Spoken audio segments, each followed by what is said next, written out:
আসসালামু আলাইকুম। আজকে আমরা এখন যাচ্ছি উৎসনমিয়ায় হানাবি রয়েছে। আজকে কিন্তু জাপানে ৮ই আগস্ট। তো প্রতি বছর জাপানে কিন্তু ৮ই আগস্ট সিটি কেন্দ্রিক এই হানাবির আয়োজন করা হয়। তো এই জায়গায় কিন্তু ২০,০০০ প্লাস আতশবাজি ফোটানো হয়। আকাশে যেগুলো রকেটের মতো ওঠে ওইগুলো কিন্তু ফোটানো হয়। আয়োজন শুরু হবে ৬টার থেকে আর শুরু হবে ৭টার থেকে ৮টা ১৫ পর্যন্ত। ফুল একাধারে আতশবাজি কিন্তু ফুটতে থাকবে। তো আমরা কিন্তু এখন যাচ্ছি সেই জায়গা। আর আকাশে কিন্তু মেঘলা আপনারা দেখতে পাচ্ছেন। এই জায়গায় আরেকটা কথা রয়েছে, আকাশে যদি মেঘলা থাকে বা বৃষ্টি হয় তাহলে কিন্তু আজকে হবে না, কালকে হবে। তো এটা নিয়ে একটু টেনশানে আছি যে এত দূর যাওয়ার পরেও যদি না হয় তাহলে কিন্তু একটা কষ্ট কষ্ট লাগবে খুব। তো এখন কিন্তু আমরা যাবো এই জায়গার থেকে ৮ কিলো ৭-৮ কিলো দূরে সাইকেলে। তো চলেন আজকের গল্পটা শুরু করা যাক।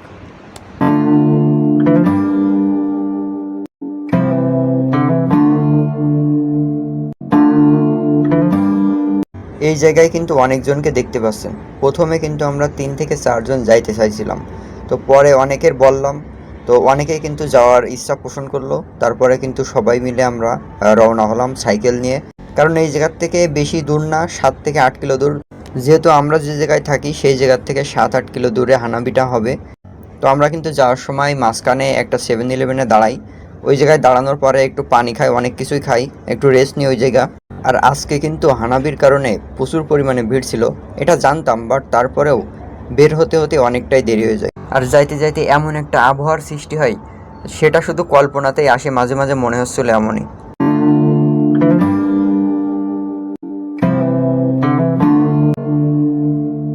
চারিদিকে ঘন কালো মেঘ, মনে হচ্ছিল এক্ষুনি বৃষ্টি নামলো বলে, এমন একটা অবস্থা। এমন আবহাওয়া হওয়ার পেছনে মূল কারণ হলো ওসাকার দিকে বর্তমানে কিন্তু টাইফুন ডলফিন হচ্ছে। আর এই কারণে কিন্তু মূলত এরকম আকাশে মেঘ ঘন কালো। আর মেঘ তো ছিল, সাথে সাথে এত পরিমাণে বাতাস ছিল, আমি ফোনটা দিয়ে ভিডিও করতেছি, মাঝে মাঝে ফোনটায় হাত থেকে পড়ে যাচ্ছে, এত পরিমাণে বাতাস ছিল। আর সত্যি কথা বলতে, জাপানে আসার পরে এত সুন্দর ওয়েদার কিন্তু এর আগে কখনো পাইনি। আজকে যে পরিমাণ ওয়েদারটা সুন্দর ছিল। আরেকটা জিনিস, সামনে যত ভাইদেরকে দেখতে পাচ্ছেন একজন বাদে কিন্তু সবাই জুন জুলাইতে আসছে। তো সবাই কিন্তু নতুন। আর তারা যেহেতু জুন জুলাইতে আসছে, তাদের কিন্তু 1 মাস হয়ে গেছে। আর 1 মাস হওয়ার পরেও তাদের নিয়ে আশপাশে কিন্তু ঘুরতে যাইতে পারতেছি না। কারণ আপনারা হয়তো জানেন যে জাপানে ফ্রি টাইম পাওয়াটা খুবই টাফ, মানে বিশেষ করে ঘোরার জন্য আর কি। তো ভাবলাম যে আজকে যেহেতু হানাবি আসছে, সবাই মিলে ঘুরতে যাব, তো সবাইকে বলছিলাম। আর সবাই কিন্তু রেডি হয়ে আমরা সবাই একসাথে বের হয়েছিলাম আর কি। আকাশটা প্রচণ্ড মেঘলা ছিল, মনে হচ্ছিল যে এক্ষুনি বৃষ্টি চলে আসতে পারে। বৃষ্টির কথা ভাবতে না ভাবতেই কিন্তু কিছুক্ষণের মধ্যে প্রচণ্ড পরিমাণে বৃষ্টি শুরু হয়ে যায়। আর আমরা কিন্তু কিছুটা পরিমাণে ভিজেও যাই। তো আমরা যেহেতু সাইকেল নিয়ে বের হব, আমি কিন্তু সবাইকে বলে দিছিলাম যে সাইকেল নিয়ে বের হব যেহেতু, অবশ্যই কিন্তু তোমরা রেইনকোট নিবে। কিন্তু তারা আমার কথা রাখলো না, রাখলো ভুট্টো সাহেবের কথা। কারণ তারা একজনও কিন্তু রেইনকোট নিছিল না। সত্য কথা বলতে মূলত জাপানের আবহাওয়া আর মেয়েদের মন বোঝা কিন্তু বড়ই মুশকিল।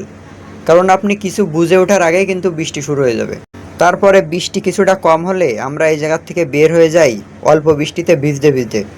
আর যেহেতু বৃষ্টি হচ্ছিল, তো ভাবতেছিলাম যে আজকে হানাবি নাও হইতে পারে। কারণ কিন্তু বলা ছিল যে প্রাকৃতিক দুর্যোগ বা বৃষ্টি যদি হয় তাহলে কিন্তু নেক্সট দিন বা পরের দিন হওয়ার সম্ভাবনা থাকবে। তো সেই ক্ষেত্রে ভাবতেছিলাম যে আজকে নাও হইতে পারে। তো তারপরেও কিন্তু আমরা চলে যাই সেই জায়গা।